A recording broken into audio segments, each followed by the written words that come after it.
আসসালামু আলাইকুম ভিউয়ার্স, আশা করি সবাই ভালো আছেন, সুস্থ আছেন। ডেল ভস্ত্র কম্পিউটারের হার্ড ডিস্ক যদি সঠিকভাবে কাজ না করে, অর্থাৎ যদি হার্ড ডিস্ক ছেড়ে দেয়, বারবার হ্যাং হয়ে যায়, গতি কমে যায়, সেই ক্ষেত্রে যদি আপনি আরেকটা নতুন হার্ড ডিস্ক বা এসএসডি যুক্ত করতে চান, সেই ক্ষেত্রে সমস্যা হচ্ছে এই কম্পিউটারে যুক্ত পাওয়ার কেবলের মাত্র একটি পাওয়ার কেবল হার্ড ডিস্ক অর্থাৎ সাটা পাওয়ার কেবল হার্ড ডিস্কের সঙ্গে যুক্ত হয়েছে। যেখানে নতুন যদি কোনো এসএসডি বা হার্ড ডিস্ক যুক্ত করতে চাই, সেই ক্ষেত্রে আমাদের সমস্যায় পড়তে হয়। নতুন একটি 6 পিন পাওয়ার কেবল আমাদেরকে যুক্ত করতে হয় মাদারবোর্ডে। তো সেইটাই আজকের আমাদের এই ভিডিওর বিষয়বস্তু, কিভাবে যুক্ত করতে হয় এবং কিভাবে কাজ করে এবং কোথায় কিভাবে কাজ করতে হয় সেটাই দেখাবো। তো এটা হচ্ছে আমাদের হার্ড ডিস্কের কেবল, আর এটা হচ্ছে সিডি রোম বা ডিভিডি রোমের কেবল। একটা মাত্র কেবল আছে সাটা কেবল হার্ড ডিস্কের জন্য এবং একটি সিডি বা ডিভিডি রোমের জন্য। কিন্তু অন্যান্য কম্পিউটারের যেমন হার্ড ডিস্কের পাওয়ার কেবল যদি সিডি রোমে বা ডিভিডি রোমে লাগাতে চান, সেই ক্ষেত্রে কোনো সমস্যা হয় না, কিন্তু এই ক্ষেত্রে একটু আলাদা টাইপের, এই টাইপটাই আলাদা। এটা কখনো সিডি রোম, কখনো হার্ড ডিস্ক বা সাটাতে ইউজ করা যাবে না, আলাদাই টাইপ। তো আমরা যেটা করব, এখানে যেহেতু একটি মাত্র পাওয়ার কেবল আছে হার্ড ডিস্কের সাটা পাওয়ার কেবল, আমাদের এই যে একটি 6 পিন একটি পোর্ট আছে মাদারবোর্ডে, সেখানে আমরা একটা নতুন পাওয়ার কেবল 6 পিন আউট আমরা এখানে যদি প্লাগ ইন করি, তাহলে আমরা এইটাকে ব্যবহার করতে পারবো। কোনো হার্ড ডিস্ক বা এসএসডি আমরা যুক্ত করতে পারবো, এখানে ইনস্টল করতে পারবো।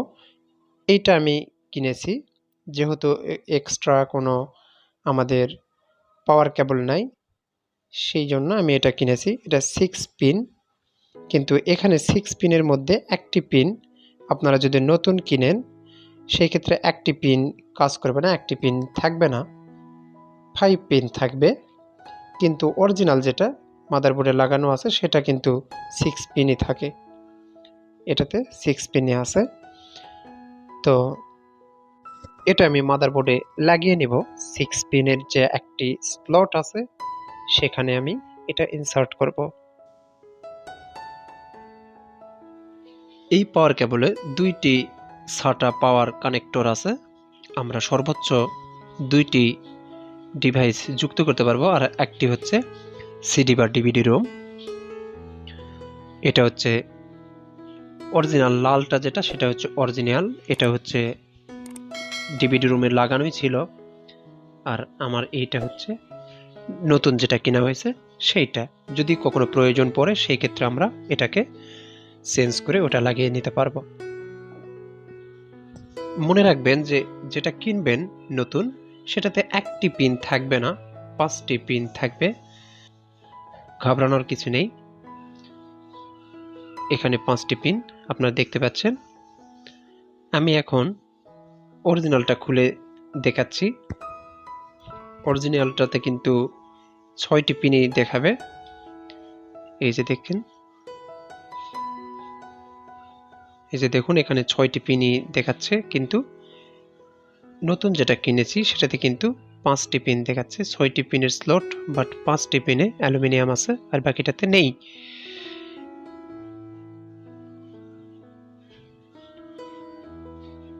এটাতে কিন্তু 6টাতেই আছে। আমি লাগিয়ে নিব মাদারবোর্ডে দুইটাই।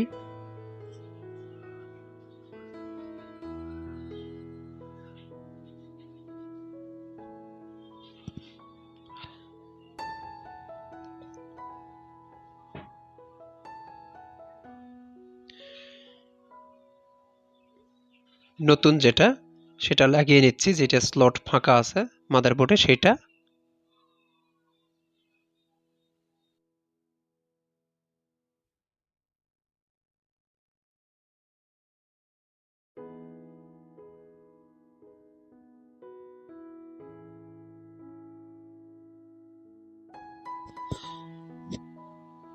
নতুনটা লাগিয়ে নিলাম, লাগানো শেষ। এখন আমি এসএসডি একটা যুক্ত করতে চাচ্ছি, কারণ এই কম্পিউটারের যে হার্ড ডিস্ক আছে সেটাতে একটু প্রবলেম আছে। সেইটাকে রেখেই আমি এসএসডি যুক্ত করব, কারণ সেইটাতে আমাদের ডাটা থাকবে, ডাটা রাখার মতো অবস্থা আছে হার্ড ডিস্কের, বাট এটা মাঝে মধ্যে হ্যাং করে। সেই ক্ষেত্রে যদি এসএসডি আমি সি ড্রাইভে রেখে দেই, টোটালটা যদি সি ড্রাইভ হিসাবে রেখে দেই, উইন্ডোজ ইনস্টল করে দিই, সেক্ষেত্রে আমার কম্পিউটার গতিশীল হবে এবং আমি ডাটাও পর্যাপ্ত রাখতে পারবো হার্ড ডিস্কে। সেই ক্ষেত্রে আমার কম্পিউটার আর হ্যাং করবে না এবং গতিশীল থাকবে। তো তার জন্য যে এসএসডি কিনেছি সেটা হচ্ছে ওয়েস্টার্ন ডিজিটাল।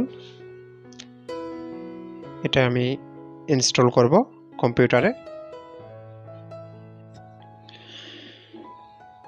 এখন ফ্রন্ট প্যানেলটি আমি খুলে নিব কম্পিউটারের, কারণ এই পাশ থেকেই আমি এসএসডি স্ক্রু দিয়ে লাগিয়ে দিব।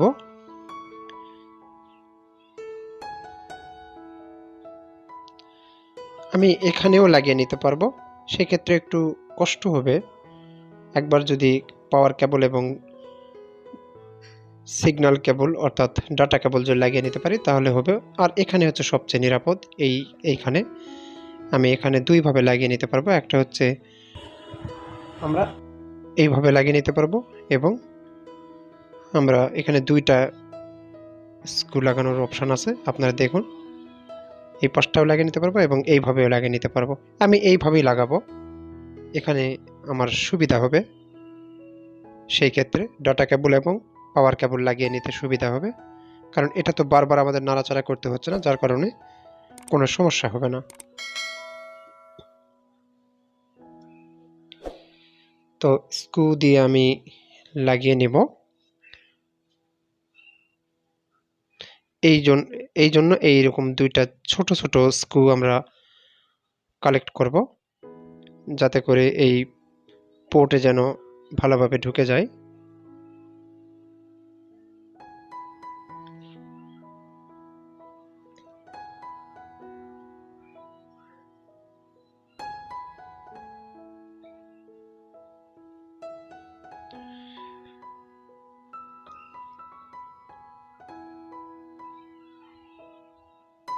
শক্ত করে লাগিয়ে নিতে হবে, তা না হলে নড়াচড়া করবে। আমরা খুব ভালোভাবে টাইট দিয়ে নিব, দুইটা স্ক্রুই ভালোভাবে টাইট দিব আমরা।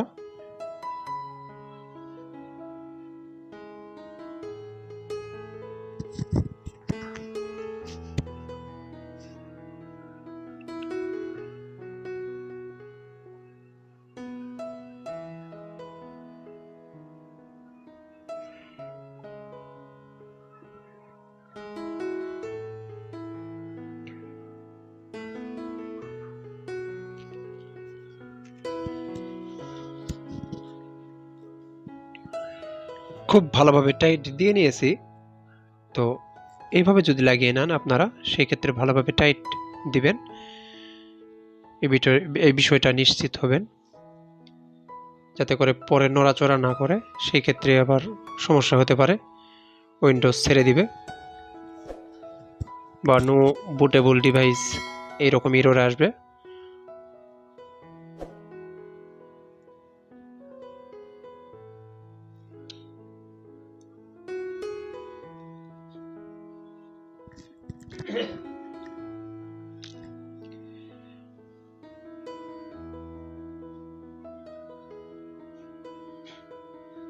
নড়ছে না, খুব শক্তভাবে লেগে গেছে। এখন আমি পাওয়ার কেবল লাগিয়ে নিব এসএসডিতে।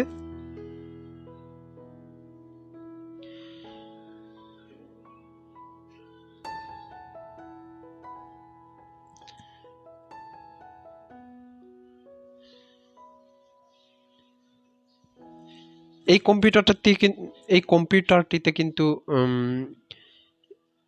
M.2 স্লটও আছে পিসিআই, কিন্তু সেটা নষ্ট যে কোনো কারণে, যার কারণে আমাদের এই SATA ইউজ করতে হচ্ছে। যদি M.2 কাজ করত তাহলে আমরা কখনোই SATA ইউজ করতাম না, এবং এমন যদি হয় তাহলে কখনোই SATA ইউজ করবে না, কারণ SATAর তুলনায় দুইটা পিন আউট, 6 পিন আউট দুইটা।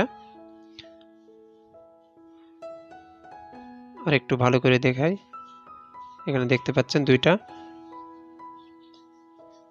এটা হচ্ছে নতুনটা আর এটা হচ্ছে অরিজিনাল যেটা ছিল ডিফল্ট সেটা।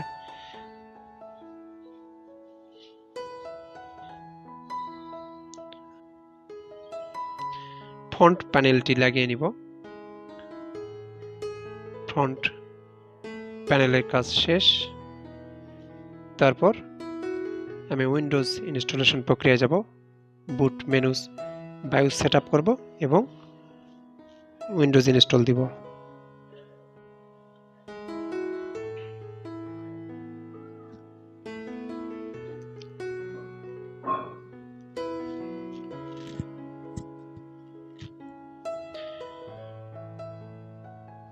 কভার লাগিয়ে নেই।